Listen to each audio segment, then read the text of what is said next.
an ounce. It's only worth it if you work for it. It's only worth it if you work for it.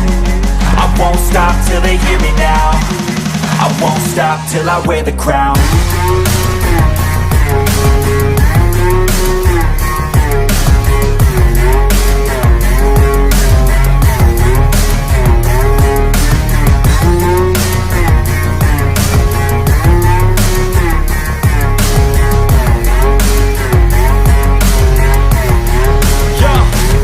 Let's go. I'm just telling you to fight for your dreams, but it's not what it seems. Man, it's hard to be seen when everybody wants to be king. Yeah, they all want a ring. Yeah, we all want to be free. You're saying 3 o'clock? What in the frick? You ain't never go live at that time. Well, we're trying something out. Why? Well, because why not? Anthony, I can send you a link when you get home if you want to. If you want to jump on a little bit later, that's fine. You get on and... if you want to. So I'll send a link. If not, great. If so, great. But we're going to have fun, and we're going to talk about Detroit Lions, training camp, obviously, and we're going to be talking about the greatness of HBO Hard Knocks that is going to be happening tonight. But I got a guest with me right now. What is going on, Lions Rumble? What up, though, Mike? Thank you for the invite, man. Always a pleasure, man. I appreciate you reaching out. Hey, no problem. Just want to talk some football, and it's always nice to have some guests in there. Right now, people are slowly getting in here. Anthony, Tarek, Ken. Again, it's a different time. Just want to test it out and see what's going on and have fun with that. So let's talk about HBO Hard Knocks. I don't know about you guys. Let me know in the comment section if you're super excited tonight to watch HBO Hard Knocks, the Detroit Lions. Put their why in the comment section if you are, and if not, are you, Rumble? Are you excited, man? Man, I've got steaks thawing out, filet mignons. Yeah, man, I'm yeah, it's like a pre Super Bowl thing for me right here, man. I got a whole meal prepped and planned out, man. Oh man, that's a smart way to go. See, it's different. You get to watch it at 7 p.m. your time. See, Yes. It's 10 p.m. our time, so that filet mignon, that steak there, that would be a late steak for us over here in Michigan. But, yeah, I'm real excited to watch it. Did you see the clip of Jamaal Williams? Really Incredible, man. Incredible. What'd you think of that clip? It just shows that it's a true identity of what this team was kind of built for. And let me first of all, I have to thank Green Bay for Jamaal Williams. The guy's incredible, ball of energy. Pretty sure he's going to have an anime character rolling out sometime soon, bobblehead night. What an incredible, inspiring, just willing this team to just be better than they were last year. And he's on the front line. So kudos to him for taking that torch of leadership and just putting the team on his back. So that gave me chills, and that's just a snippet of what we can expect from this team this year. 100%. It gave me chills as well. Just seeing Jamaal Williams take that leadership role, and he spilt his guts out, just saying, "Look at the record." It makes me want to cry. He was so freaking enthusiastic, hyping everything up. And this is something that I noticed in training camp. A lot of people last year, Jamaal Williams, this guy's a cartoon. He's a great character, but maybe a little bit immature. I heard that. But this year, it seems like he's taking more of a veteran role. He's still having fun out there. He's still dancing, but he's actually being very serious at the same time, Lions Rumble. And what does that mean to you, seeing him take that leadership role like that? It's just an inspiring tale of, just where he wants to submit his legacy and his team with just being that burst of energy. We need a burst of energy right now within that team. There's so many issues we have with this team leading up to Dan Campbell's start at head coach, and he definitely was not one of those things. So to see that they have a player who's as passionate about this team as some of us fans are is truly rewarding, because that lets me know that he's going to give everything he has, and he's going to lead by example. So therefore, there's going to be other players that then take that and run with him. So I am so juiced. Oh, I'm juiced as well. I'm really excited to see it tonight. See the inner workings of what is taking place for the Lions. It's going to be very fun, entertaining as well. Can't wait to watch it. Just a couple hours away, but there was a lot of training camp that's taken place. And today, I don't know if you read the reports yet of what's going on with the Lions training camp, but today there was a big battle going on, and it's the one you want to see: Penei Sewell versus Aiden Hutchinson. Love these battles. First off, first pick versus first pick. These guys were battling it out, and it's been back and forth. But today it looks like Penei Sewell had the upper hand and pulling off the W. Sharpie knife. Two studs going against each other. First off, what do you take away from this, and what do you want to see going forward? I think this is going to improve the both of them, really. Hutchinson's going to be months ahead of where he would be had he been on a team that didn't have a player that was going to push him like this. And Penei, we all know Penei's a dog, man. Penei, he invites the conflict, he invites the competition, and Aiden's the same way. He realizes that he's again, he's our prodigal son. He's a number one pick. He's a hometown guy. He's just as passionate about this defense as Penei Sewell is just as passionate about that offense. So they're going to push each other, and it's going to help others around them. And these two iconic giants, our two number one picks and our two first round picks, back-to-back seasons is man, I'm wow, what an incredible story. So my hat's off to Aiden for accepting the challenge, and Penei as well. So let's see what happens. Absolutely. It's absolutely awesome to see. And this is what we've been wanting to watch in training camp, wanting to hear in training camp, is the two juggernauts, the unstoppable force meets a movable object. Who's going to win this? It reminds me of a Marvel battle or something going on over there. You got your stud versus stud. Today, all around, though, it seems like the offensive line won the battle, and you want to see that because we do have a very good offensive line. You could arguably say top 3, top 5, one of the best in the NFL. So you want to see them be dominant at sometimes. Throughout camp, it's, the defensive line's got some wins there and the offensive line, but it's nice to see them really come together. And that's one thing I think us as fans been waiting to see, Rumble, is the continuity with the offensive line. Last year, there was just no continuity. Injuries, a lot of issues. You weren't having Decker at the right side, Penei Sewell, Frank Ragnar going out. You have people coming in at different parts of the first-string offensive line, and so far in training camp, not the case. All been healthy, all been there. They're learning upon each other. They're getting better, and the continuity is growing, and that spells greatness for the Lions' offense. When you have an offensive line that could be this stout, you can have big-time plays, and that's what we're seeing now. Now, we're going to talk about wide receivers. Why? Because I love wide receivers. Secondly, they've been outstanding so far in training camp. It seems to be unstoppable right now, the Lions wide receivers. Again today, it was the same thing. Josh Reynolds, bam, touchdown. DJ Chark, touchdown. You got Amon-Ra St. Brown, Kalif Raymond, who's having an outstanding camp. What's going on with these wide receivers, Rumble? Are you happy to see this? Because last year wasn't this way. Absolutely, man. In the words of Anthony, it'd be criminal not to be excited about what we're seeing year 2 of Dan Campbell's era. I think the number one thing in my eyes, from what I've been hearing and seeing, is just that Goff has finally embraced the city. And the city's embraced him. So that alone is dictating how he moves and what these receivers are doing. I'm almost certain that there was some off-season stuff that these receivers did.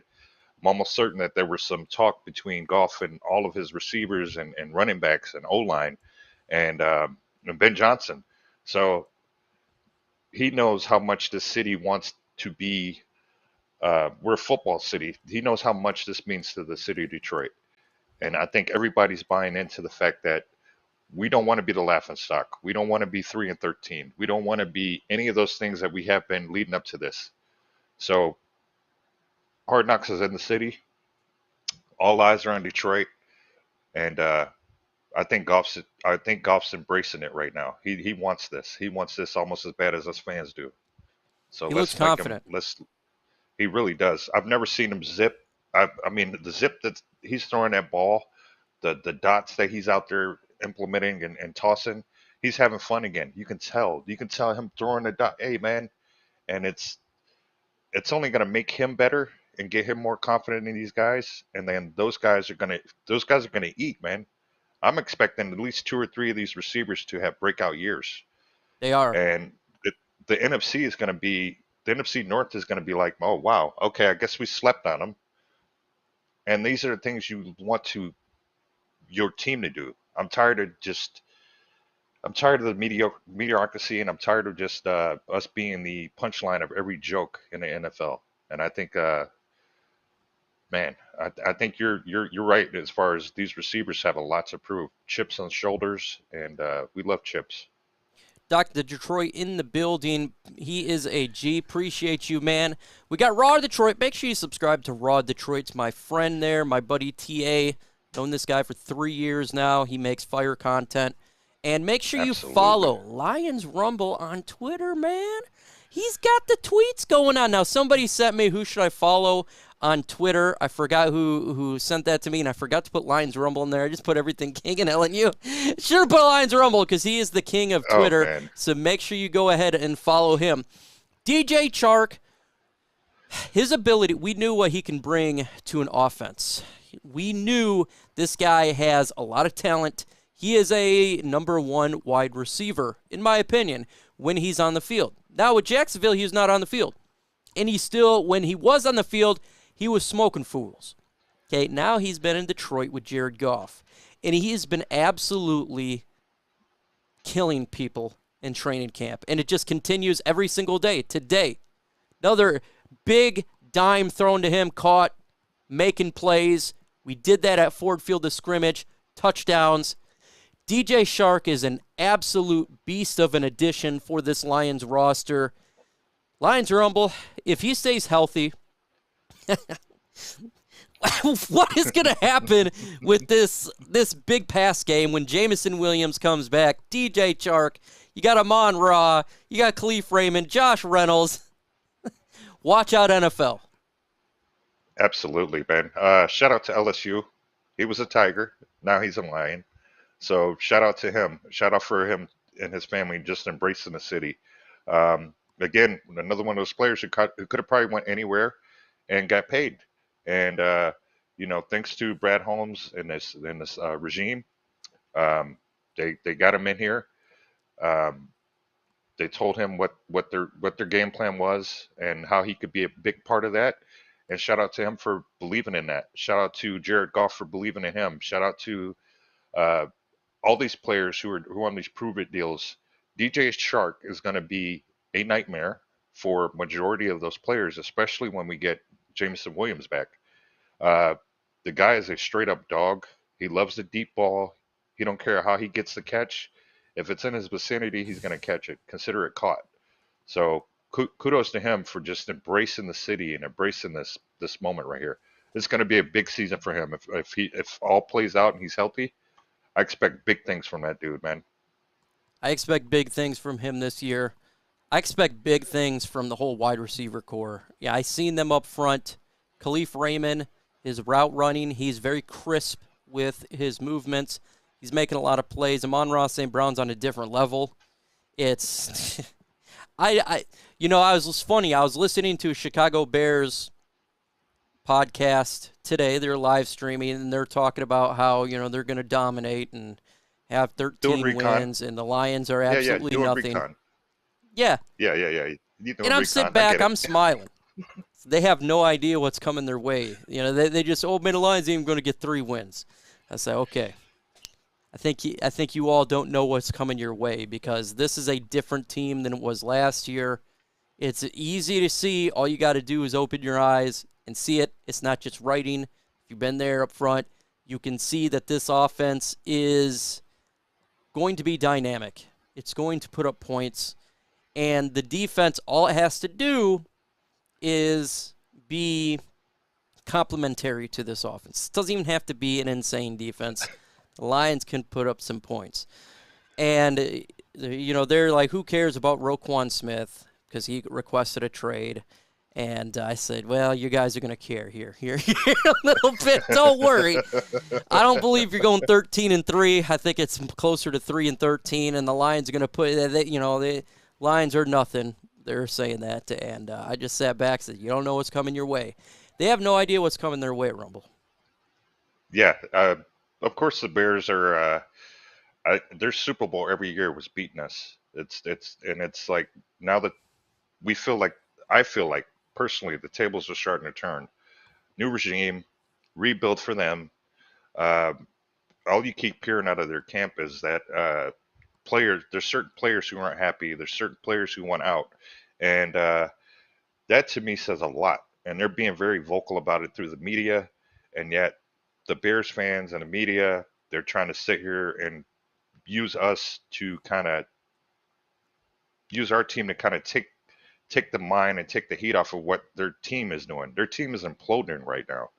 So I implore all you Bears fans to get ready for a season in the basement, and just be thankful that you still have a team. Be thankful that you still are you're still able to watch the game of football. But yeah, I think that team's gonna get hit hard with a nasty rebuild because there's players who have been pillars of that team who want out. They didn't say they want to re-sign. They said we want out of here. They've made it very vocal in the media, and the writing's on the wall right now. So good. Bears deserve to be in the basement. In training camp, there's a player starting to stand out, and we wondered if this guy was actually going to make some plays because a lot of teams put in a flyer for him, a waiver to get him on the waiver wire. I think it was 6 teams, and we were one of them. And that's John Kaminsky. He's having a really good camp. He's got some penetration today. He's starting to make some noise.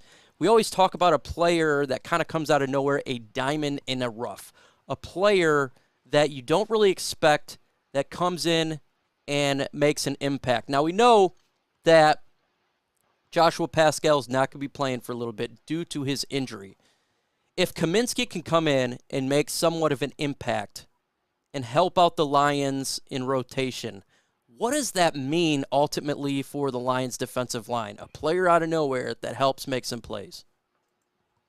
Oh, it means a lot, man. That's what the mentality is of the city, man. Blue collar, hard work pays off. So if he's able to come in and player virtually out of nowhere who wasn't highly touted or scouted, if he can come in and be a pillar on this defense while we wait on our draft picks or various other pieces to this puzzle, why not? Why not let him come in and earn his keep? We know that Brad Holmes has no problem rewarding players with contracts if they show up and they show out. So again, it could be another one of those pieces that are detrimental to this team and that help us win a few games, create turnovers.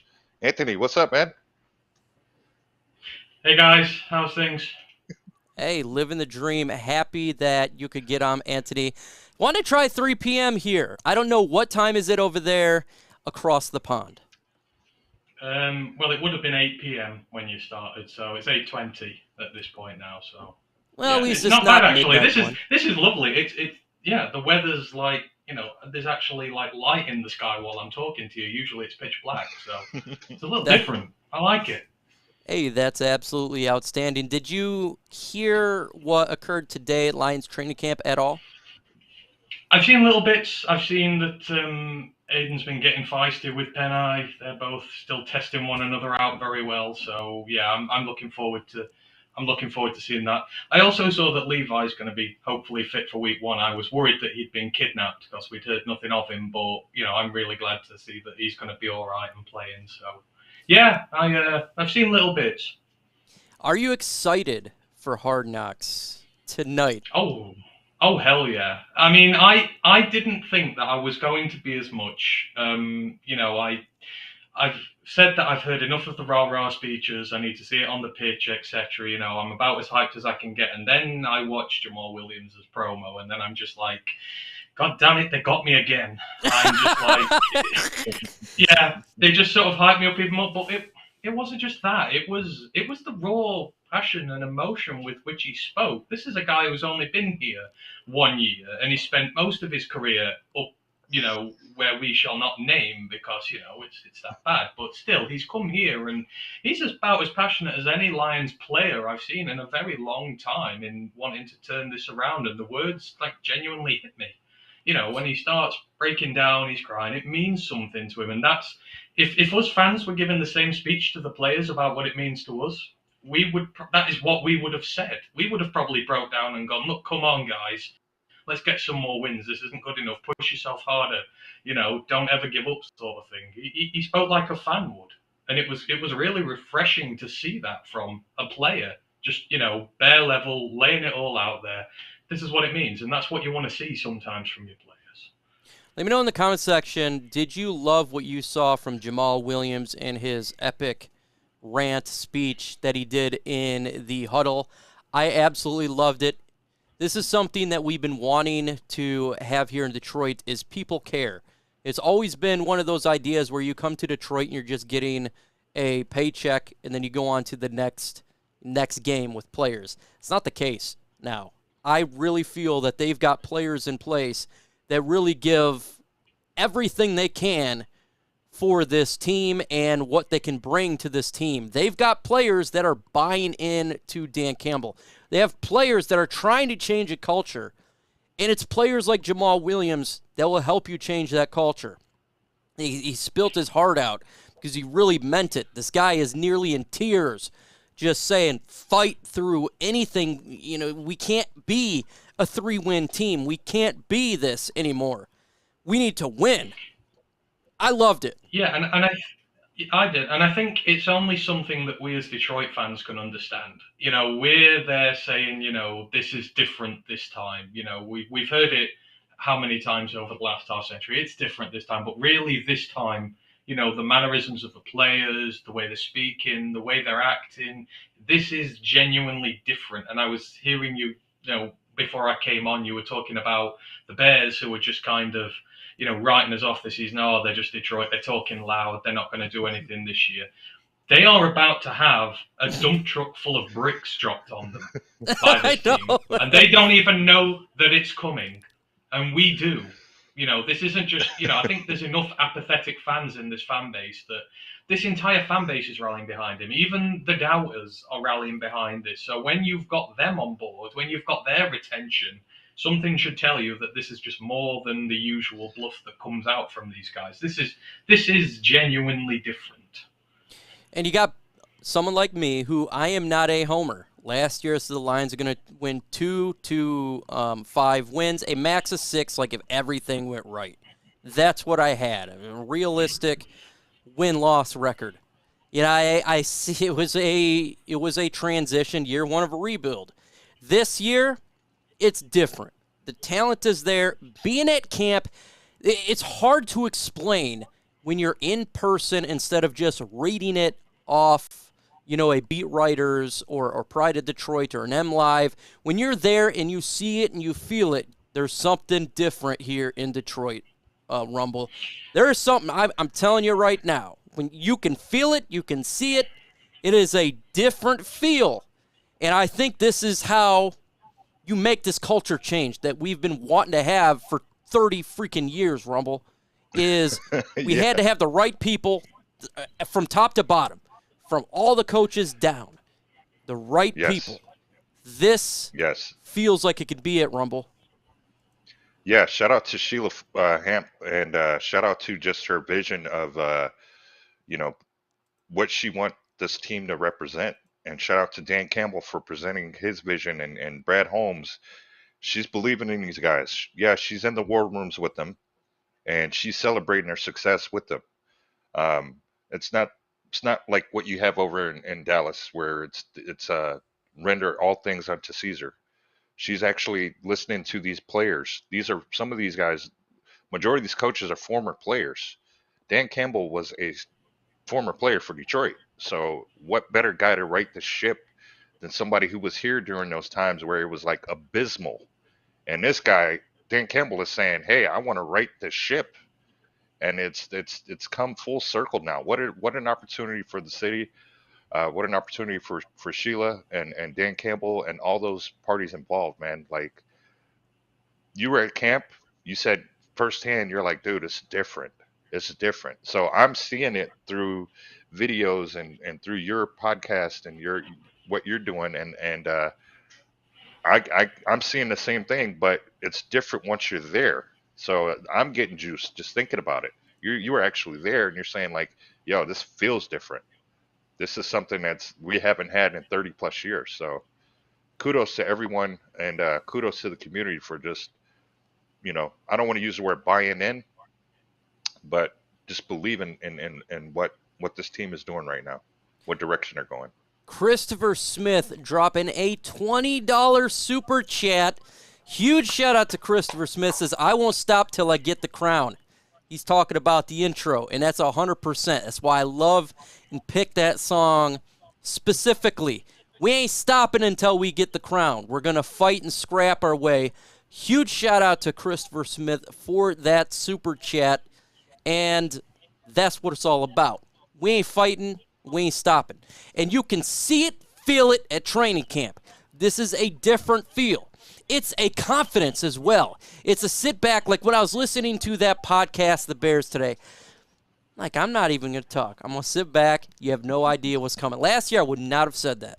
This year, I'm like, yeah, you're going to get punched in the mouth, and you're going to say, what the hell just happened here? You're sleeping on a team. It's the sleeping giant. Okay? They always talk about the sleeping giant. You don't want to waken the beast. I think that there's a lot of NFL teams that's going to be awakened this year, Anthony. I think they don't know what's coming. No, they don't. And, if they don't, then kind of fool on them, because you saw it last year. You just saw the first glimpses of this team starting to believe in itself, starting to fight. I mean, we were decimated by injuries, and we'd not won in over half a season. And yet we took down playoff chasing teams. We smashed the Vikings. We smashed the Cardinals.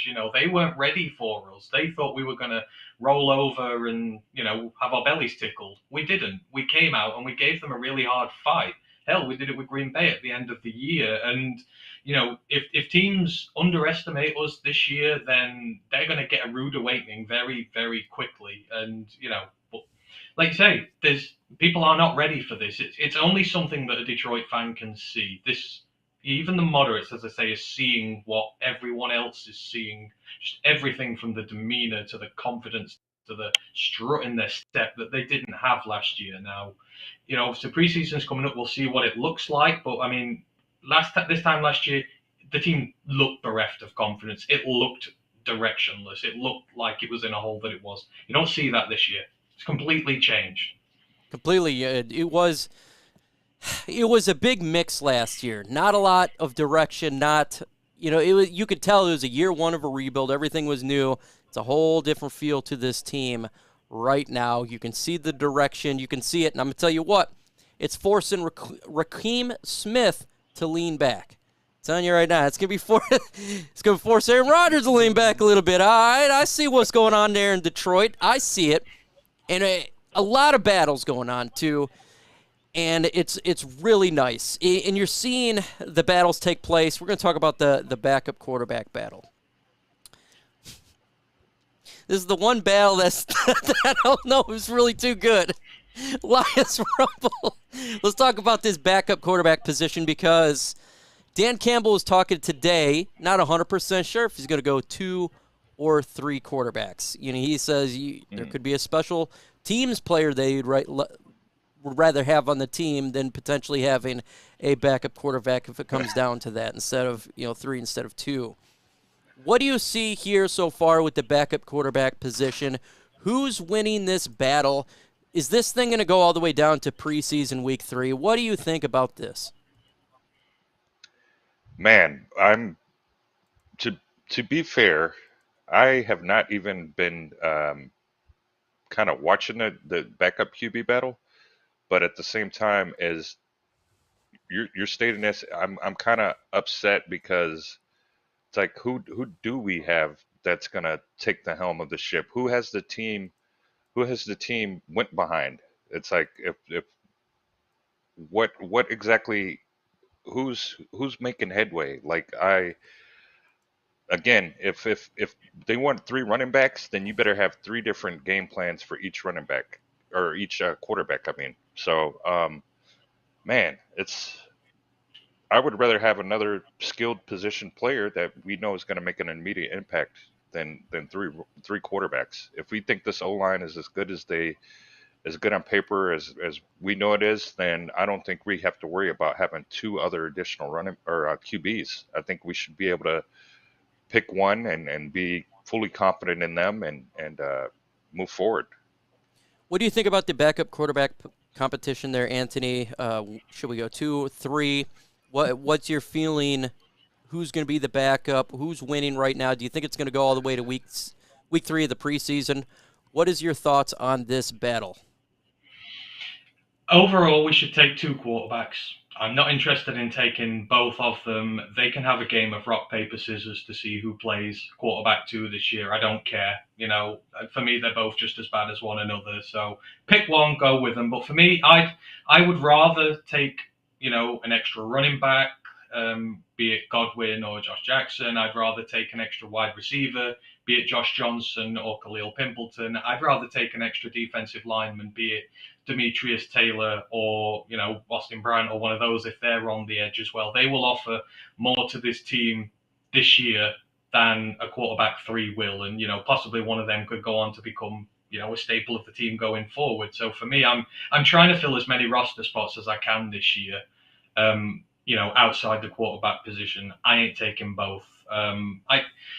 It'll be interesting because last year in week 1, it was Goff took the first quarter, then it was Boyle, Blau, Boyle. So you'll see who quarterback 2 is in their mind by whoever plays in the second quarter. They'll obviously give it to that guy there. But, I would fully expect them to fight it out till the very last second because I don't think they know. I don't think they really want to make that decision yet. And to be honest, I wouldn't either. Like I say, I would just let them play rock, paper, scissors and be done with it. Put in the comment section, do you want 1 backup or 2 backups? 1 for 1, 2 for 2. I'm going to throw mine in there right now. I'm going to just do a bunch of 1s. I think that's the way we should go there, just 1 backup. And give that extra spot to a player who can help out the team in a big way. There is running backs. There is players right now that are like a John Kaminsky who's making some plays for the Lions unexpectedly. I'd like one of these guys to be on the football team instead of a third-string quarterback, in my opinion. I think that's just the route to go because you can always send that third-string guys onto the practice squad. No one's going to pick one of these guys up anyways, in all honesty. Ain't no one going to pick them up. Throw them on the practice squad. Good to go, but like a John Kaminsky or somebody else will actually probably get picked up by another team if you were to release them. So you got to play that practice squad idea, who's going to go on there, who will get picked up, this, that, and the other. For me, that's kind of the route that I go at. Preseason is Friday, week 1 for the Detroit Lions, and there's a lot to look at. First off, if you don't know, we will be playing our starters for the first quarter versus the starters, the Atlanta Falcons. And so we're going to see starters versus starters. I like that. I want to see the starters play. I understand the idea of not practicing them due to the fact you don't want them to get injured, but I do want to see it. I want to see how they do. I've been watching it in camp. I want to see the Lions' first-string offense do one touchdown drive. That's all I need to see. Nice, boom, go down there, get that touchdown drive, and maybe change people's perception of what's taking place. And I'd love to see Aiden Hutchinson, Charles Harris, Ali McNeil up in there. I want to see this defensive line. We heard a lot. What are you looking forward to, Rumble, for the game on Friday? Yeah, I just want to, like you said, I want to see the starters definitely drastically improve from last year. We didn't even have all of our starters last year, so I want to see how all these starters, and I, like you said, I want to see the variance of this offense. I want to see Penei pull and tackle downfield. I want to see I want to see the complete package. I want to see a sign of what's to come, and I want to see Goff let it rip. I want to see these guys be able to make plays down the field, or at least put the defense on their heels. So I'm looking forward to those things. I'm looking forward to seeing what this O-line does as far as starting against a starting defense. So those are things I'm looking forward to seeing, man. Pancakes of syrup, man. Pancakes, syrup, pancake these clowns. That's what it's all about. And in Atlanta Falcons, too, they got really good offense. People don't realize this, but Kyle Pitts and Drake London are no jokes. Drake London's killing it right now in preseason. Kyle Pitts is really good. Now it's Marcus Mariota is the quarterback. We'll see. But what are you looking forward to, Anthony, for preseason week 1? See, this makes me very emotive, this subject does here. A lot of people say you shouldn't play your starters in these preseason games. You know, you should rest them up, etc. But, you know, I want to see the starters out there, preferably a little bit longer. We've got a lot of things we need to sort on this team. The one thing I'm looking for is that offensive tempo. We've been told, you know, last year we had so many delay of game penalties. It was clunky. It was rigid. It did not look like it was flowing properly. And Ben Johnson said that's the one thing we're going to fix this year. This offense is going to flow smoothly. The cadence is going to be simple yet effective. You know, I want to see that in effect, because the offense is what's going to win us games this year. You know, it's the stronger side of the ball for us. We need to see it working properly. The wide receivers are playing well. The offensive line's playing well. Got to see it on the pitch. In terms of the defense, you know, I want to see them bring that aggression more. We are going up against one of the worst quarterbacks in the NFL, and I don't want to see him slicing and dicing the secondary, even in a preseason game. You know, I want to see them, you know, bring the aggression, bring the pressure, go as you mean, you know, so start as you means to go on. Dan Campbell says that we are going to train harder, we're going to be smarter, we're going to go that little bit extra to beat all these other teams. And we don't have a lot of starters on defense. There are not a lot of guys there who you can say are bona fide starters. So I want players to stand up and go, I want to go out in these games. I want to make plays. I want to be in this team. I want that honor. I want that privilege. I don't want to see them all sat on the sidelines doing nothing. So I want the intensity, and I want to really see them go for it. I do not want to see a struggle against this Falcons side, because they are going to be fighting for the number 1 pick this year. So bring it. Start as you means to go on. You made a really good point there, talking about how you don't want to see the Falcons offense dice our defense. That's a big question mark so far that I have in training camp, is the Lions offense has been just roasting the secondary of the Lions. I personally think it's just because we have a great talent at wide receiver. Jared Goff is locked in, and the offensive line is giving him time to throw. Now we'll have an opportunity to put this to test, because they do have good weapons over there. Like I said, Drake London, they have him, and they got Kyle Pitts, Marcus Mariota. So I want to see our secondary, if they're able to hold the fort down. And there's a lot of battles going on defense, a ton. That's where a lot of the questions are for this football team. Linebacker, Kyle Pitts versus whoever the hell is in the middle for the Detroit Lions. He's going to do something there, so I'm going to be watching that linebacker battle. Who's going to make a play here? Somebody has to. You know, Malcolm Rodriguez, is he's going to stand out? We need to watch him. Chris Board, Anzalone.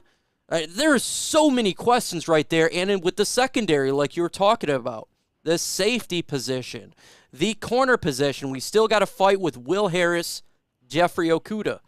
It seems like Will Harris is a little bit up now on this battle. So I want to watch this and see what's going on. And look, it may be boring to some of you guys watching these backup roles, but to me, it's really, really intriguing to watch these roles. Like, how well is Malcolm Rodriguez going to fight? Where is he going to be placed? Is he going to be at the first string, second string, third string? How well does he do?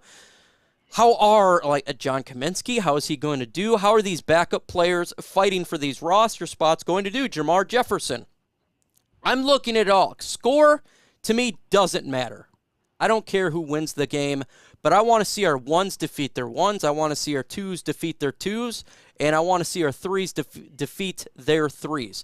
What battle are you looking forward to, Anthony, in this up-and-coming preseason game? A lot to look forward to. So, for me, this is all focusing on our defensive line. You are coming up against a weak offensive line unit and a bad quarterback. So, the investments we've made in Aiden, in bringing Charles back, we've got McNeil, Levi's going to be fit, hopefully there. At right tackle, they've got, is it that cast-off from the Bears, German Afidi and Caleb McGarry there. They're nothing when it comes to offensive tackle ranks in this league. I want to see them guys getting beaten. I want to see pressures put on here. Brad Holmes and Dan Campbell preach the trenches. Trenches are where the battles are won. That's where you start building your team. That's where the victories are. And I want to see that this weekend because we are not facing the creme de la creme of trench warfare against the Falcons. And if we can't do anything against this team, then that raises big concerns because when we play the Eagles week 1, both sides of those trenches, they are going to smash us back just as hard as we hit them because they're one of the best units on either side. So I'm sorry, but I know it's preseason game 1. I want to see some domination there because my players should be better than their players. So that is what I'm looking for mostly on both sides of the ball. This offensive line so we can run the ball down their throat and our defensive line making Marcus Mariota's life hell because if he has success against us, then God help us when we come up against the likes of Josh Allen and that. Rumble, a lot of battles going on, whether it be first, second, third string. What are you watching? You're going to keep a keen eye on this. Like, I really need to pay attention. A lot of question marks. What's something that you would suggest the subscribers out there to watch? Yeah, I'm kind of with Anthony on this. The defensive side, he's got the defensive line. I've got the secondary. We have Aaron Glenn, who was a DB in the NFL. We have Aubrey Pleasant, who's a DB whisperer. So let's see what packages and what kind of coverages and disguises that they're going to implement to make it hard for somebody who, believe it or not, Mariota was a bona fide draft pick, was a starter for Tennessee. So there's not too many defenses that he hasn't seen. At one point in time, he was a dual threat. So it's going to be up to the secondary to disguise the packages and disguise and make it hard for him to, like you said, carve up our defense. So if those guys in that secondary unit, Tracy Walker and, Deshaun Elliott and these cornerbacks, if they can make it hard for Mariota to throw, I'm kind of right there with Anthony as far as let this defensive line get in there and make it a living hell for Marcus Mariota because we're going to need our defense to deflect passes and make it hard for other offenses to put up points. I'd rather them put up 3 points every time they're on the field as opposed to just carving us up. So I'll be interested in seeing what this secondary is going to do this season. Guys, if you got questions, throw it in the comment section. Do a hashtag Lions or hashtag LNU. Something with the hashtag. I'm able to see it. That's how we do. If I miss it, just copy and repost it. I'm going to miss it. It just happens every single time. That's the way it is. Question from student of the options game. Which Lions player do you feel a little concerned based on what you've seen in camp? Injured players not included. That sucks because mine would be Levi and Uzurike. That is a player I'm concerned about. Now, Dan Campbell said he'll be ready for week 1. We're talking about 2 years in a row of basically missing camp, and we're talking about a second-round draft pick. We need to see him out there. But if you're talking about uninjured players, I'm concerned with Jeffrey Okudah right now. I want to see him progress a little bit more because from what it seems, it looks like Will Harris is kind of winning this position. And when you're talking about the third pick in the draft, you want to see this guy straight beat it. straight win this bad boy, and right now that's not the case. I want to see him start to dominate, because if he doesn't dominate, that scares the hell out of me for this season in the secondary. It really does. And maybe you should consider doing a trade option at this point. That's kind of what I'm looking at. What is a player, Anthony, that you're concerned about? I keep bashing on this point, and I don't want to, but I'm still concerned with Julian. He is injured again. I saw in that tweet earlier that Levi and Julian are both injured and they're not going to be ready. I hate to say I'm proven right on this, but I've spoke about it on this show a few times. The guy is injury prone and inconsistent. He's missing valuable camp time now. If he misses these preseason games, this is where he should be playing. This is the experience he should be getting, and I'm zero tolerance on injuries now. And I'm sorry, but I feel like I'm getting justified here. Is he going to be ready for week one? Yeah. No preseason games, very little practice. What's he going to do when he's coming up against that Philadelphia offensive line? They're going to ruin him. The running backs are going to run through him. He's not going to be ready. And, you know, I'm sorry. I'm just really, really concerned there. And I'd have him right on the bubble now. I wouldn't have him making that first week if he's not practicing and not playing. Put in the comment section, #FCB. Why? Because the Chicago Bears went live today with their podcast, and they're thinking they're going 13-3 and destroying the Detroit Lions. Show them no love. #FCB. Head Bacon, LOL, says, hey, Mike, do you think Tim Boyle will be cut after preseason and move to another cornerback? Look, I really want this to be the case, but I have a feeling they're just going to stick with him. I think that's the guy who they like, even though, to me, Blau has been better in training camp. It's the craziest thing, but, you know, I have a feeling that's what they're doing here, and I don't really know why. I swear Tim Boyle's got something on this coaching staff, and he's holding up their head. It's like picking between having to wear a I Love Aaron Rodgers shirt and an I Love Kirk Cousins shirt. It's like I'd sooner be seen dead than wear either of them. So I'll take Kirk Cousins, though, all day over. I can't stand Karen. He's the worst, man. Do you think Hutchinson will put the most pressure on quarterbacks this season? I'm going to say yes.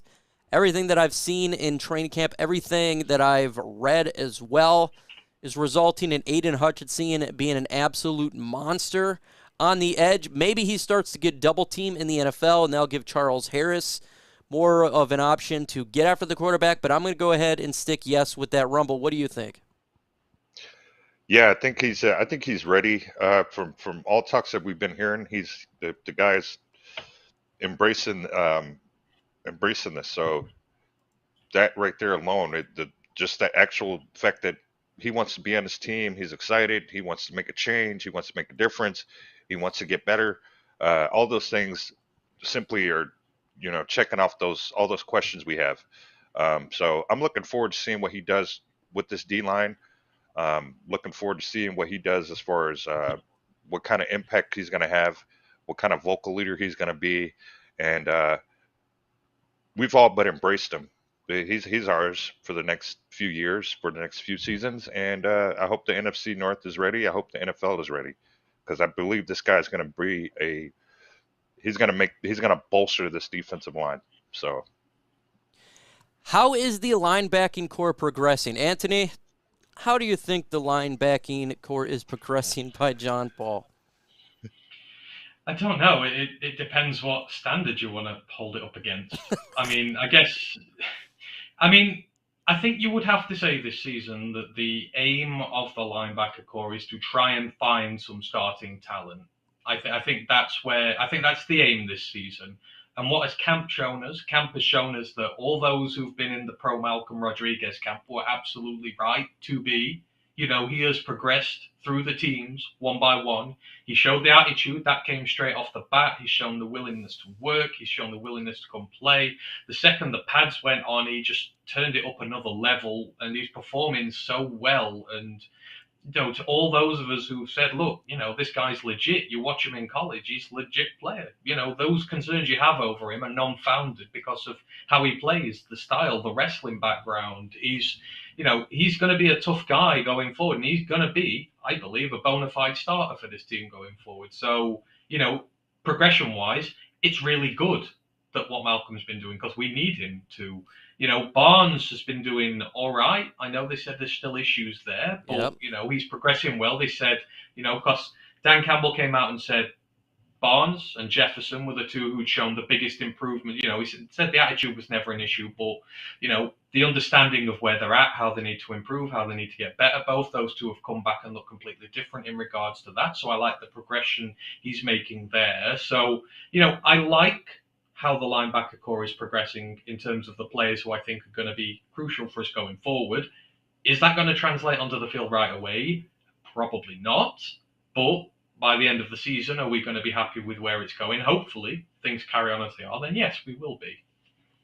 When Goff comes off, who is coming to replace him, Boyle or Blau? I'm going to think it's going to be Boyle in preseason week 1. Even though today you had worst versus worst, Boyle threw an interception at Jarrett Davis. And, yeah, I know, it's crazy. Jarrett Davis had a bad camp, but so has David Blau. And like you're talking about the linebackers, too. It's rough. We got to see life into something. Hopefully someone can come in there and throw some life into this bad boy. Question here. Sounds like the first team offense might be in for a quarter. Yes, for the first quarter. Is 9 more points too much to ask for? If they're in for a quarter, I want to see 9 plus. I'd like to see, if they're going to do 2 drives, I would like to see 9 points or 14 points. That's what I'm looking at. I don't want to see just 6 points, 2 field goals. I want to see a touchdown plus. That's what I want to see from all the hype that I have witnessed myself with my own eyes and read about. I want to see this offense go down and score touchdowns because that's all I'm hearing in training camp. That's all I've seen. I want to see it, Rumble. Can't hear Rumble. I was muted himself. I muted myself. There I you go. Yeah, there's no reason why we should. There's no reason why we should. There should be some one. There should be a drive that we rip the roof off the place, man. So yeah, I'm right there with you guys, man. We got a lot of weapons that we're waiting to unveil. We got a lot of new toys with this offense this year. And also this O-line. We have yet to see this O-line, like the full, complete O-line. So no reason why we shouldn't score at least 14 points. I need 2 tutties. What do you think there, Anthony? I want more. I want 17. I hope that we put 2 scores down. I want to see a turnover as well. I think we're going to bully them. I think our offensive line is going to bully whatever the hell they put out on their defensive line. Arnold Ebiketie a starter there, and I like him, but he's fresh out of college. He's, got a lot of raw aspects to his game, and he's coming up against, 2 really good tackles. I expect us to maul them, put some points down on them, and I expect the defense, especially that defensive line, to get at Mariota, make him panic and turn it over. So I want to see 17. I'm going to be greedy. These are a bad side, and I want us to put some points up on them. Lions, what do y'all think about linebacker Anzalone going to do? He seems too laid back for me. I think he's like the veteran guy there. That's really it. That it's not. I don't expect really anything from him regarding some crazy amount of tackles or anything like that. I just expect him to be a guy in there, even though he's probably the number 1 guy right now. That's pretty much what I expect from him. Go ahead, Anthony. I said this on, I think it was Luke's pod yesterday. I just think he's a placeholder in this team. He's the green dot guy. I think we're training green dot guys behind him, especially Malcolm Rodriguez is in there. Hell, if we made a run at Roquan Smith, which I'd absolutely love us to do. I think he's just there until we develop the guy to replace him, and then he's gone. He is a placeholder, and I don't expect to see much from him this year. If Malcolm develops how we think he should, You know, I know he's only a year one guy, but I can see him getting some of that responsibility towards the end of the year, and then the need for Anzalone is gone. Let me know in the comment section when you guys trade for Roquan Smith, the linebacker from the Chicago Bears, because that's the question here. What would it take to get Roquan Smith as a Lion?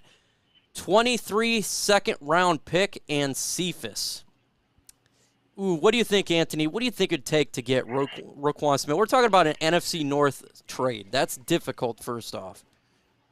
But Brad Holmes pulled it off in the draft. We moved up 20 spots for nothing with Minnesota, and the Vikings are in a bit of an awkward position. The Vikings. I think the Bears are in an awkward position here. They saw what happened when they pissed off A-Rob. He stopped playing for them. He stopped caring because they wouldn't let him go. They wouldn't meet his demands, etc. They ain't going to want this to happen with Roquan Smith. They're not in a good position contract-wise with him. I don't think they're in a position to be calling a lot of shots here. And, if you're their GM, you understand that you're at the start of a rebuild, so why do you care if you make your NFC North rival stronger? You ain't competing for the next few years. Your team's trash. So I think there's a world in which, if the price is right, and I'll always say this, I trust Brad Holmes to trade, 365 days a year. I trust him to not get fleeced. If he thinks the value is too high and that Chicago are trying to rip us off, fine. I trust his judgment. But if there is an opportunity there to get him, even if it is a second or a third, I would do it because how often do young guys like him, he's only 25, he could be in this team 5, 6, 7 years. There's 2 contracts in him there. So he's in our timeline, and anyone who says differently is thinking way too far down the line for this team. So he's in the timeline. He's at a position where we are crying, no, nay, begging for help. It sorts a big problem for us and takes out the risk of the draft. I mean, his rushing presence as well, he does just about everything. He could be big to this team. So if you can get him, do it. If you have to overpay maybe a little bit, do it. Screw the Bears. He will be great on this team. You take Roquan Smith, and you put him in our linebacking. Now I'm very confident that our defense is much improved. You take a position of weakness, and you get one of the best in the NFL, and you take away from the NFC North rival. And the best part is you don't have to rush your rookies into the first team. You don't have to expose Rodriguez and Barnes to all these snaps if they're not quite ready for it. So you can take it easy with these guys. It makes it's win-win-win for us.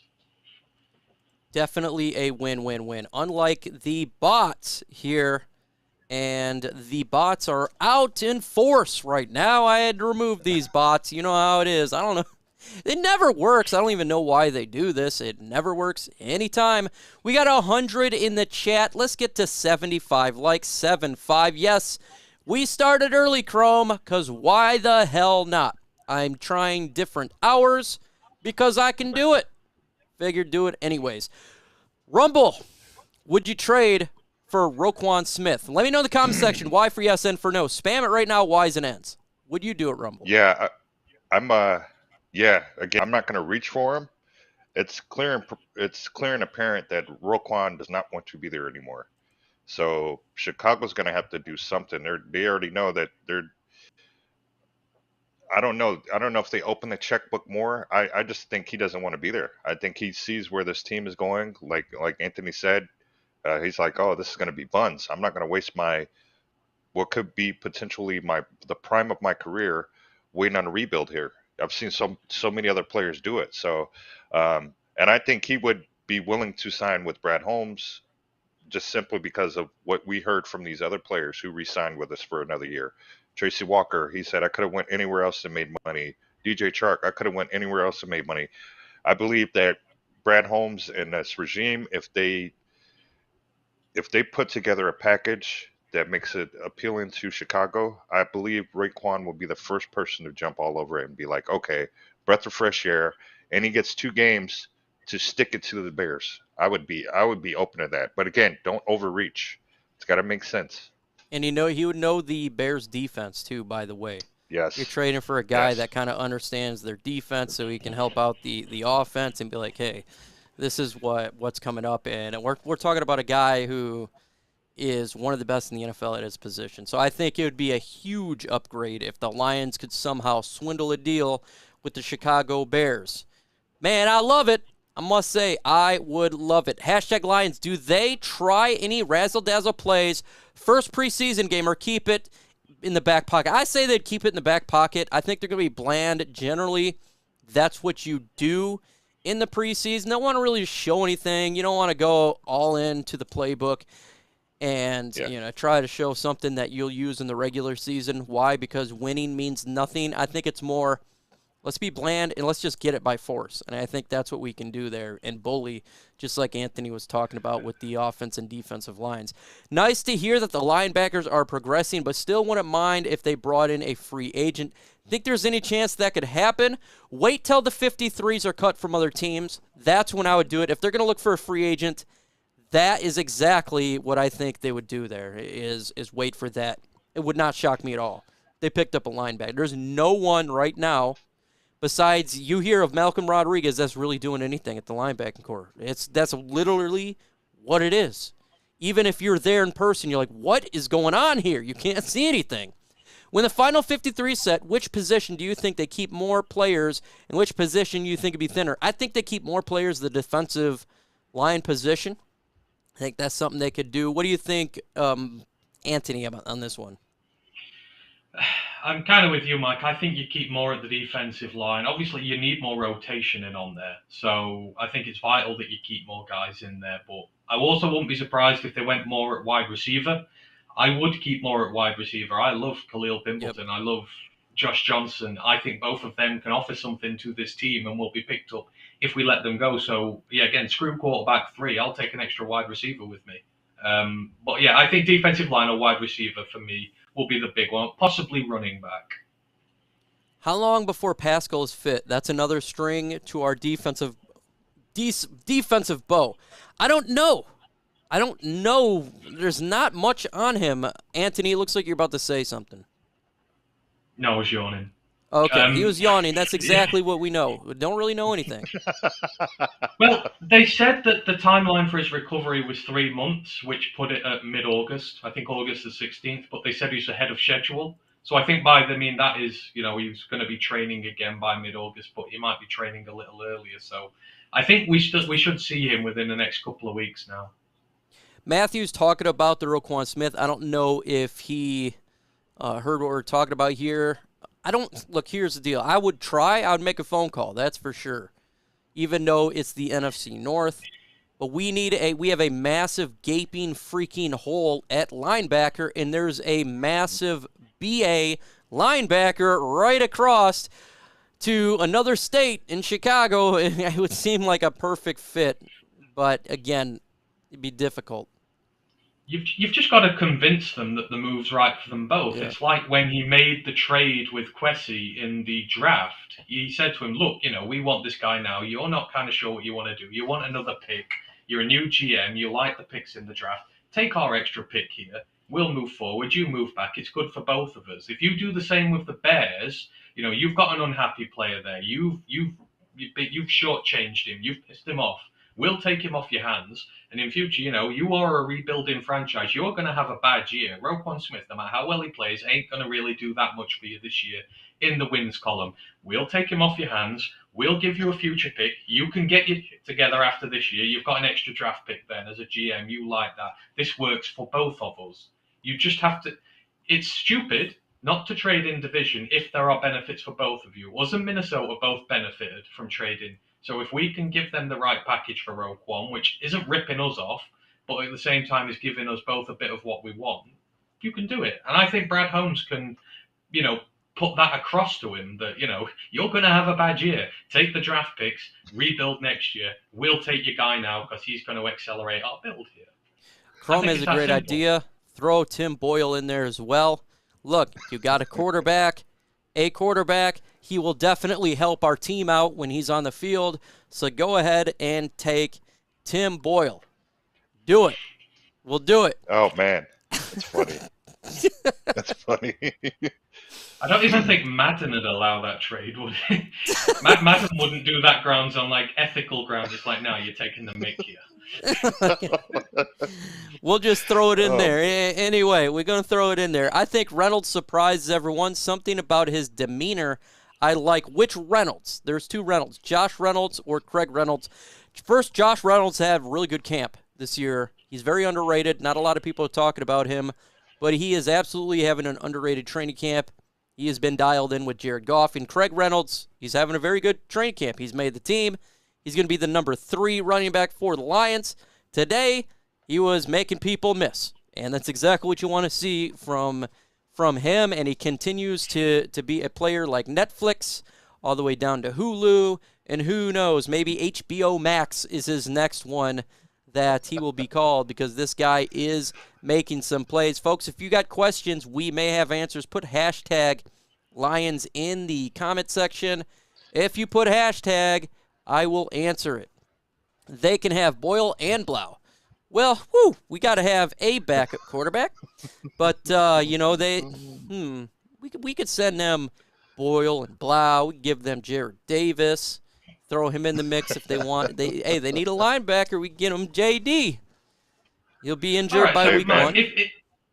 If theoretically, who would you give up who you like for him?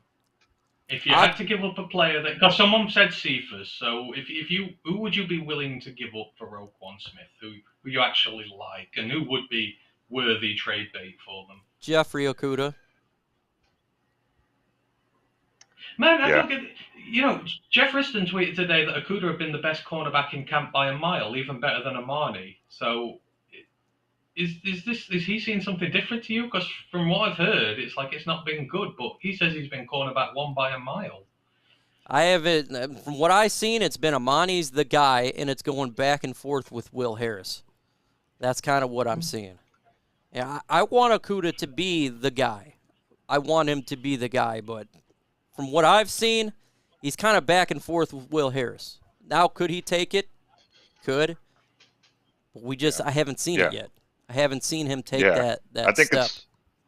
I think it's a bit of rust, and that's good. That's good for players like him to have those preseason snaps. And then this whole Roquan thing, I think Roquan is absolutely flexing his muscle. He does not want to play. He's sitting out. He's all but said, "No, get me out of here." So to Anthony's point, to your point, Mike, I believe that he's really flexing and being like, I'm not going to play. So you have to trade me. I'm demanding a trade. I'm not going to be at practice. And then what are they going to do? They're going to start fining him. And then that's going to do nothing but create a bigger and bigger wedge with him and that organization. So like you guys said, it's best that they listen to any phone calls with in regards to this player so that they can at least put that to bed and focus on the real deal, which is their team as a whole, because they're going to be in the basement this year. So stockpile all your draft picks and stockpile whatever you can get for this player and move on. You're already in the basement. So good luck, Chicago. Yeah, the Bears definitely need wide receivers and offensive linemen. That is their biggest weakness on their team. Student of Option Game says, hashtag F Chicago Bears, Cephas, Benson, and a second-round pick for Roquan. So 2 wide receivers. I don't know if they would go for 2, but I'd give look, I like Cephas. I do like him, man. I'll give him Trinity Benson. Hey, you can have the opposite of Neo over there. I think I'd do that. We'll give you Trinity. I love Cephas, but I reckon I'd make that deal because I've got more depth at receiver. I can bring in Khalil Pimpleton here. I can bring in Johnson here, because Cephas, you could say he's maybe wide receiver 5. I don't think he is, but you've got guys around there. You've got your main guys settled in and sorted. So I would do that deal. Yeah, there we go. You do that would be an interesting deal. 2 wide receivers in a second round. You would have your linebacking core would be much improved. Him, Malcolm, and Alex Anzalone would be a pretty big upgrade, if you ask me. It just makes them better there, for sure. Linebacker is the least valuable position in the NFL. I don't even touch Roquan, even if he is elite at his position. Anthony. No, I'm not having this discussion. Every position is the least valuable when you just don't want something to do with it. It's like when we talked Kyle Hamilton last year, people go, oh, well, the Rams don't have a safety. Then we're talking about linebackers. Oh, the Rams don't have a linebacker. It's like, what the hell is it next? Oh, the Rams don't have a cut. It's personal preference. If linebacker doesn't matter, then why the hell has our defense suffered over the years? Because what have we not had for the last 6, 7, 8 years? A linebacker that's worth a damn. So, if it's not that important a position, why have we struggled without one? It really is a position of need for a defense. And, people can give you one example of a defense that works without a linebacker. It's just like everything. You can cherry pick a stat for everything. It's horseradish, as we say here. I look. I am looking to get better at the linebacker position by all means necessary, and that is our biggest hole. I feel like if we filled that hole, our defense really could take a nice step forward. You got a good defensive line, your linebacker, the hole is not really there anymore, and the secondary is improved from last year. I think that would definitely help. And if you can have a complementary defense to this offense, you're going to win football games. I think getting a player like his caliber could elevate the Lions to a wild card spot. I have us 7-8 wins. If you got a player like Roquan, I would expect to 8 to 9 wins at that point. I feel like that hole could be filled up, and the Lions could win a game that maybe we wouldn't expect.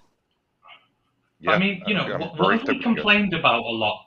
What have we complained about a lot over the last few years? We complained about Tavai because he couldn't position himself to stop the run. Yeah. We complain against Collins because he can't stop the run. We complain about Anzalone because he can't stop the run.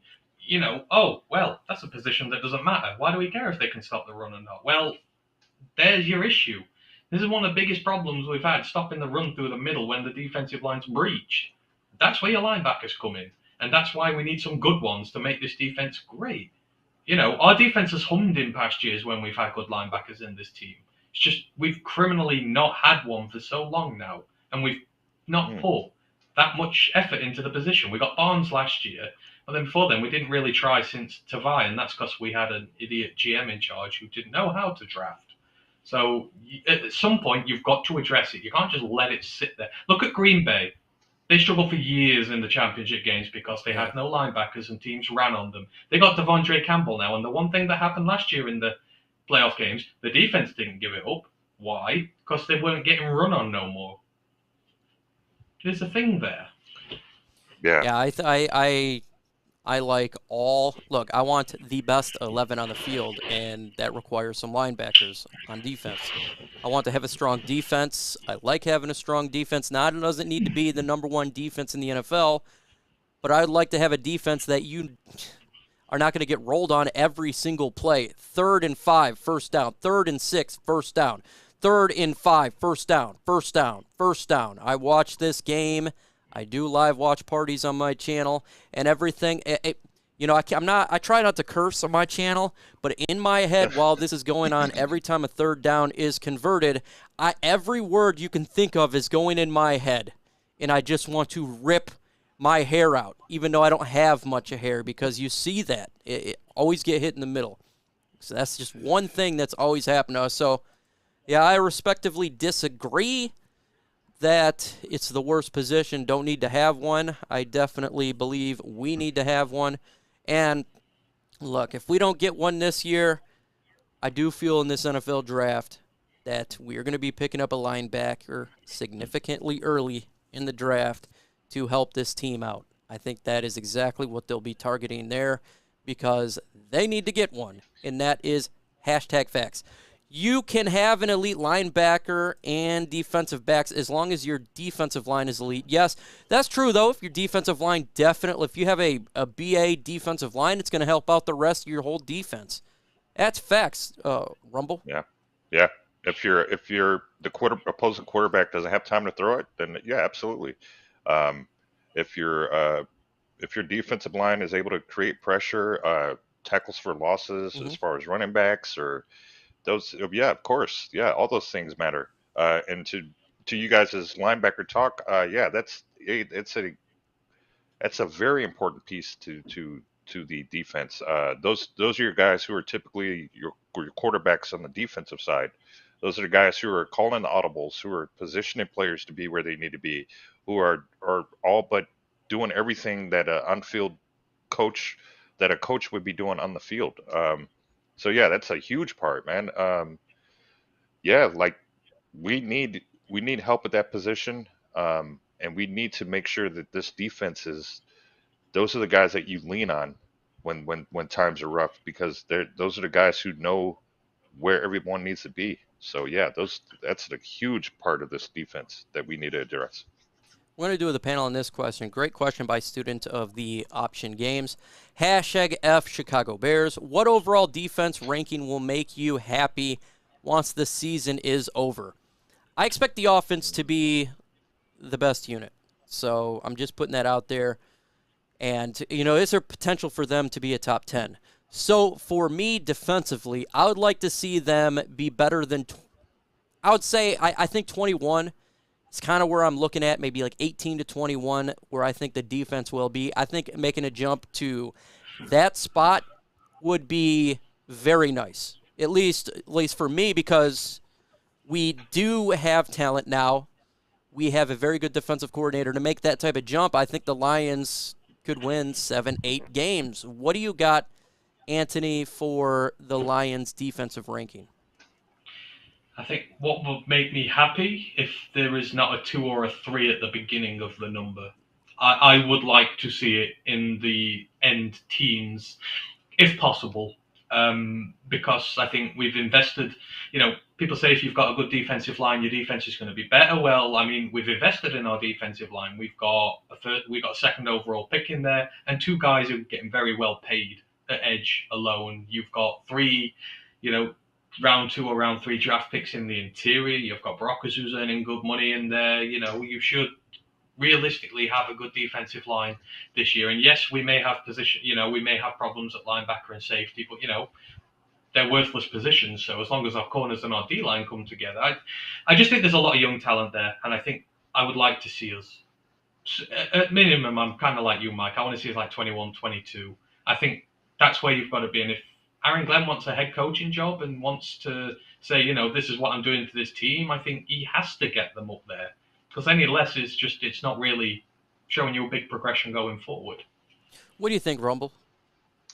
Yeah, man. I'm right there with you guys. I want to see the teens minimum. I think we do have not only just the schedule, but I think we have the coordinators who are going to make those hard decisions as far as who we keep in the secondary. And like you said earlier about Okudah, like, yeah, we all want the best for this guy, but essentially, if he's not going to make our team better, then we got to just move on from him. I think they took it serious this year to address the defensive side of the ball, especially in the secondary position, especially with Pascal, who was a stud on his team. So I think that they're actually trying to make that side of the ball a much more dominant part of this team. So if we're still in that bottom, kind of like how we were last year, then obviously I'm gonna start questioning things. I'm right there with you guys. At minimum, low teen or high teens, like 18, 19, 20, somewhere in that area. Because we know there's other teams who are who are just going to be putrid, who are like, there's no reason why we shouldn't be improved. Chicago. Does Yes. Dan Campbell tell the linebackers your job is on the line? Chicago is on line 1. I don't know. I think he kind of understands the talent that we have there. They need to get, it's like just trying to squeeze something out of nothing. When you know you don't have the greatest talent, what do you expect? It's just like last year. You knew what he had. He's going to come out and you say, come on, hoorah, guys. But at the end of the day, they knew what they had. And I think they know what they have here. So I think the players are going to do the best they can do, but that's just the best that they can do. Spirit of Detroit podcast, what's up? That's AG. Make sure you subscribe to his channel. Friend of the channel right now. He's in the Middle East, serving the country. So go ahead and check him out. Dropping content when he can. He's obviously. I appreciate that, man. Yeah, he drops it when he can. Solid guy. Yeah, solid guy. Very solid. Hashtag F Chicago Bears. How many assistant coaches do you think we lose this season if there is a major improvement to 7-9 wins?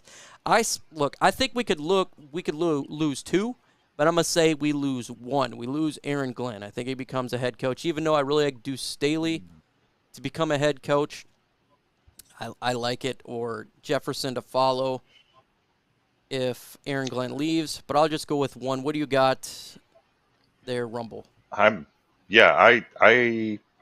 This is hard, but I'm going to say we're not going to lose any. I don't think, and that's only because even if we do improve to 7 or 9 wins, what's the purpose of you drafting these players if you're not going to see it all the way through? What's the purpose of you? You want to bring a team from worst to first. So if I need to see a 7 to 9 wins is just double what we had last year. I need to see you guys win a division. Then and only then will I feel like certain teams will roll out the red carpet for you as far as being a head coach. So I need to see that. I need to see us being NFC North champions. That's what I need to see in order for them to. And yeah, I need to see that. I don't think. I don't think we lose anyone. I'm going to stick by that. What do you think, Anthony?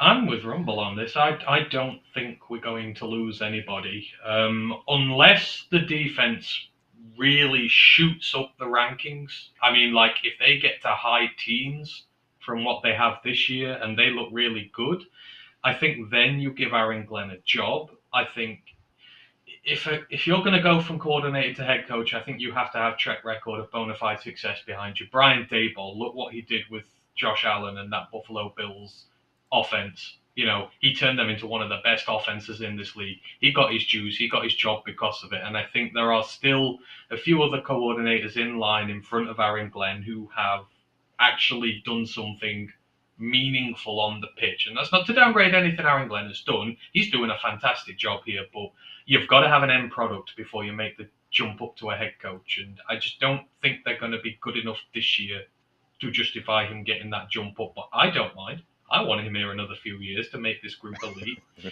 I think it's maybe just in hope more than anything because, you know, I want to keep Deuce around just in case it doesn't go right with Dan. I want Deuce to be the next guy. I'm going to say it now. I think he is going to be that guy.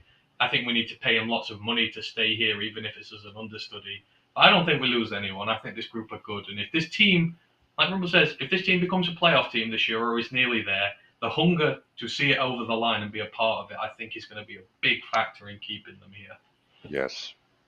Ross says when the last time the defense was good, that was 2014. That was the last time the defense was good. It's been a while. It's been a while since we've been good. Justin Jackson, in or out? I'm going to go ahead and just say out. Maybe he makes the practice squad. That's kind of what I have right now. A lot of competition there, but he is definitely someone to pay attention to as well, especially in preseason. We'll see what happens. King says, I love the hype, but the Lions fan has to be realistic about the season. 8 wins is still a major step in the right direction. It's all about season 3 with Brad, coach, and Goff for me. Look, I'm with you. I have the Lions 7-8 wins, and that's why I'm hyped. That's a big jump from 3 to me. It's a jump in the right direction. We haven't had Patricia was nothing but 6 wins, was the highest amount. It's been since Caldwell was here. It's like, Man, absolutely. Just to get that. Wow. Yeah. And there were some games last year we lost by 4 or less points. Yeah. You know, there were like, 4 or 5 games? So even if we went 500 in those games where we were close, that's 5 wins. That's still more than what I got out of Patricia as far as my eyes. What I saw with my eyes were players who freaking just competed until the very end of and just competed with whatever was placed in front of them. They tried to conquer it with whatever. So they displayed so much heart. I didn't see that at all with Patricia. So that alone lets me know this team is heading in the right direction. Mike Hughes been good in practice. He's kind of like Amani Warrior. Not a lot you're hearing about him, but that doesn't mean it's bad. It just means he's not doing anything spectacularly good or really bad. So solid. Solid's what I'll say. Again, sometimes it's nice not to be noticed. That means, you're not really doing anything bad, in all honesty. If you do something great, like an Aiden Hutchinson, you're going to stand out, or if you do something like a Penei Sewell, or if you're like a Tim Boyle and you're always sticking out the wrong way, sometimes it's nice to just be in there and you're just doing your job. That's an Army thing for you. You don't have to stick out. I feel like Dan's more of a you need to stick out guy. I don't think Dan would settle for you sitting in the background, being okay and not doing much. I think when these cuts come, I think a lot of people are going to be surprised about some of these cuts. Yeah. I think there's going to be no empathy here whatsoever. I think if you're not going hard, you're going home. And I think a lot of people might be shocked at some of the guys he sends home. I'm not going to be shocked. I kind of with you, like Julian Akwara. I'm on the table there. I like what I'm seeing from Austin Bryant. He continues to keep impressing me. Austin Bryant is doing well in training camp, and he was well last year. He was well and stayed healthy, so that wouldn't be a shocker to me. It really wouldn't be if they released him. And you got to stay healthy. You got to be able to do that. So there could be some players. People may get shocked, but not going to shock me too much. Not going to shock. Can't be any worse than last year is what everyone said after Patricia was fired. Anything, I didn't care if we won one game last year. It's better than Matt Patricia. Yeah, I'm right there with you, man. The thing is, with rebuilds, you have former players at your positional coaches, and then you have a GM who was part of one of the most incredible rebuilds of a team in our time. And they displayed what they were capable of doing last year's draft and then this year's draft. What Anthony said earlier, man, we preyed on the Minnesota Vikings, who they have a new regime. We're like, hey, we'll take that pick off your hands. Here you go. We already know who we want. We already know what we're after here. We're going to focus. We want this player, and we don't care what it takes. Here, you want this pick? Here you go. They know they're preying. They're preying on the success of their team to help catapult them so that next year they can get. Look who they got this year. DJ Chark came here. He signed with us. Prove it deal.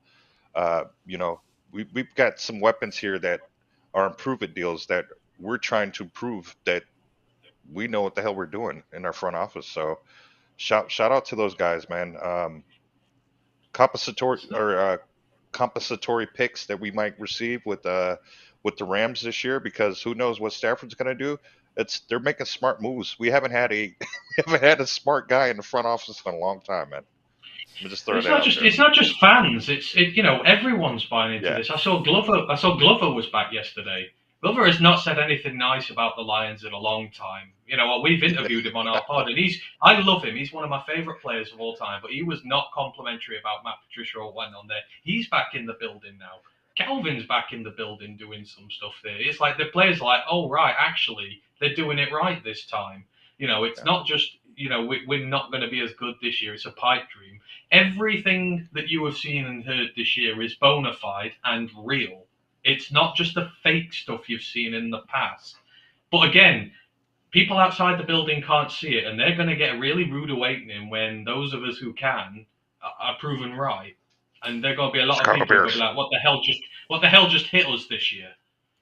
The Ghost of Judah Tribe just dropped a $5 super chat. I'll tell you what, when he comes in your chat, that means you've made it. I'm actually friends with him, so let's not give him hell. He is a funny guy. He's actually hilarious. I appreciate you dropping that super chat, man. Hey, man. He says here, and by the way, we love going back and forth with Bears and Lions. This is what we do. He says, what's up, Micro Mike? You guys want Roquan? You can have him for a first-round pick.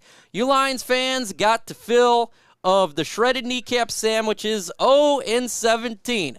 Would you give up a first-round pick for Roquan Smith? I'm not going to do that. I'm going to give him up for a first-round pick. I mean, what are the Bears going to do with it? Use it to trade up 10 places to take a quarterback next year when they give up on Fields? Yeah. That's all they're going to do with it, isn't it? They're just going to waste it trying to draft another quarterback again, because they're effectively leaving him to die this year. They're not giving him a chance. I mean, if you've got a year 2 quarterback and you think he's the next best thing, like all your fans do, then you give him no weapons and no protection. And I know they say, we've got some offensive line protection. Oh, yeah, you've taken some has-beens off the free agent market. Well done. He's still going to get hurt. They don't believe in him one bit. I feel like they've left Justin Fields out, and they should give him more help. I think he's actually a pretty good quarterback, and they've not done enough to surround this dude with talent. If I was the Bears, what I would have done, and I would have actually got legit wide receivers and an offensive line. That's what I would have done. And, you know, I feel like he's very talented, but it's not helping him out when you don't have that. And they could have done it. We traded up for a receiver. Green Bay traded up for a receiver. The market was there to trade up and go get guys. It's like, no, you know what? We'll go and get some secondary guys again. Even though our defense has been gutted and whatnot, we'll just go get some secondary guys and screw Justin Fields. But hey, Equinemi said Brown. He's like, he's Calvin Johnson II, isn't he? According to them. So who knows? They're deluded, man. They are honestly so deluded. It's like Pringle wouldn't make a roster on most sides. Equinemius wouldn't make the bloody, he wouldn't make the Kool-Aid bringing, he wouldn't make the Kool-Aid drinking team, bringing the Gatorade on the pitch. He wouldn't make that on most teams. I mean, come on, guys. You are more deluded than we were in some of our years under Patricia, and it's not even close how badly deluded the Bears are at the minute. I feel like for Chicago right now, like they really need someone to step up on that offensive line and at the wide receiver position. I think that is a big problem for them now. Someone needs to give the fans a hug and say it's going to be all right. Don't worry. Well, they are getting a dome in a couple years. That's what I heard. Is they're getting a dome, so they'll be able to play in decent weather. That's for sure. Yeah. Will the Chicago Bears sweep the Detroit Lions this year? Do you think they'll sweep us? If they're playing curling, then maybe. You sweep a lot when you're playing curling, don't you? The only way they'll do it. They ain't doing it in football. No chance. So no there. What do you got, Lions Rumble? Will the Bears sweep the Lions this year? No. I think we sweep them. I think... to you guys' point, you always have to have an old line to protect your high-priced quarterback. So I don't think he lasts the whole season. I think I think the Bears are in for a horrible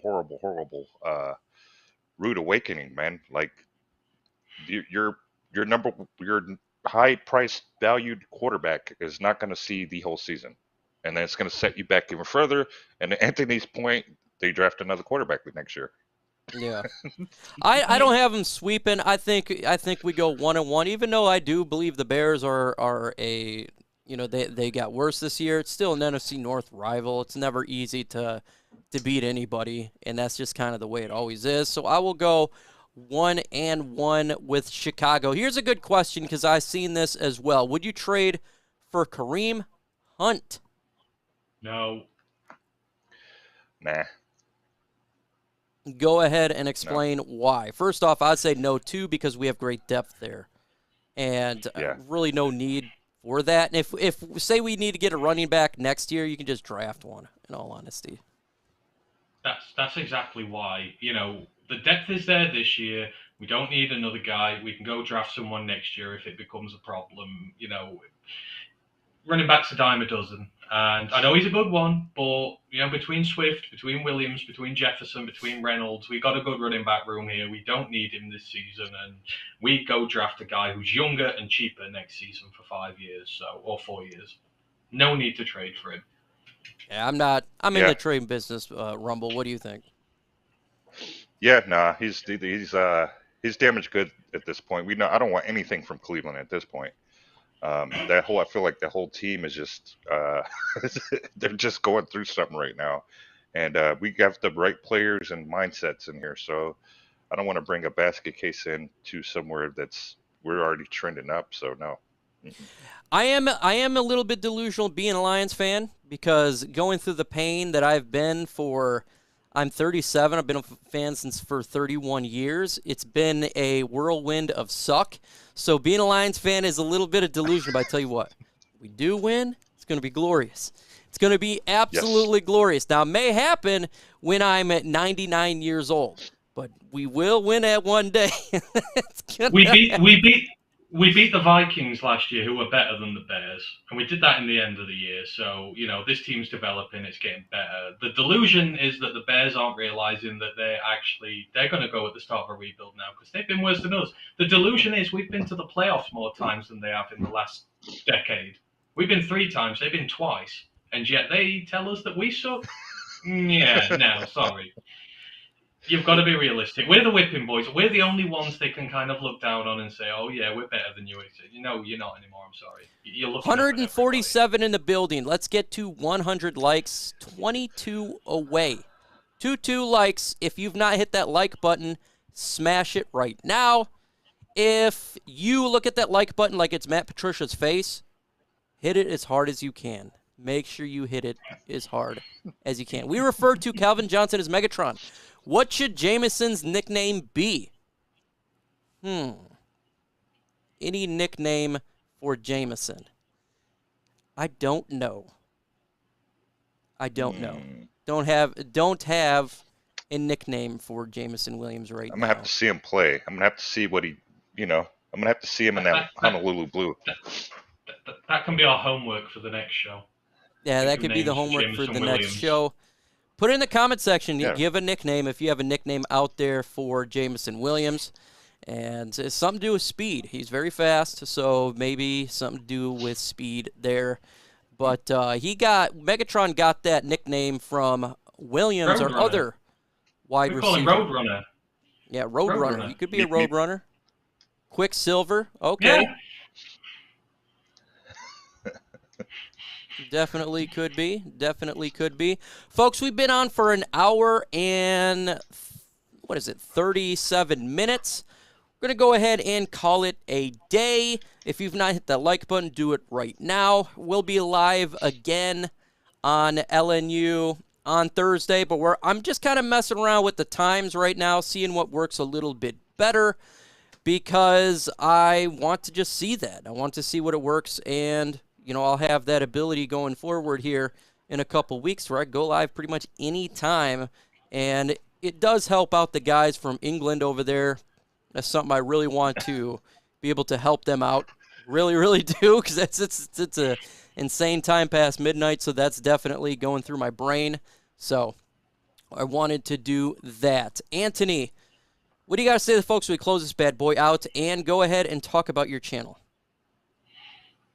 Well, yeah, again, thanks for having us on this evening, Mike, and thanks to you, Rumble. It's such a great panel, and I love doing this. I appreciate you going a little bit earlier for us. It's only 20 to 10 here at the minute, which is like I can go and have an evening after this now instead of go to bed. So, but anyhow, yeah, you can find us at Roar of the Lions UK, pretty much anywhere on Twitter, YouTube, all that. If you've not, give us a check out. We go live on Mondays, we go live on Wednesdays, we do a college football pod, so it's all good fun, and yeah, we love having you in there with us, so thanks ever so much. In terms of the final thoughts, it's like, well, Hard Knocks is coming, I can't wait for it. I'm going to wait for it, it's going to be late here, but I'm going to stay up, I'm going to watch it, and I'm going to really enjoy the hell out of it, so have fun, and I'm just glad football's going to be back, and we've got preseason coming back Friday, it's going to be great. Rumble. Let the folks know about your Twitter account and some final words from you. Yeah, man. Lion Rumble 81 on Twitter. I'm looking to drop more content. Shout out to Anthony. Shout out to Micro Mike. Shout out to this glorious community who's just been passionate and pushing this, team and just embracing the team, man. Yeah, we've been through quite a bit throughout the years with various rebuilds, and we all hear it all the time. This is different.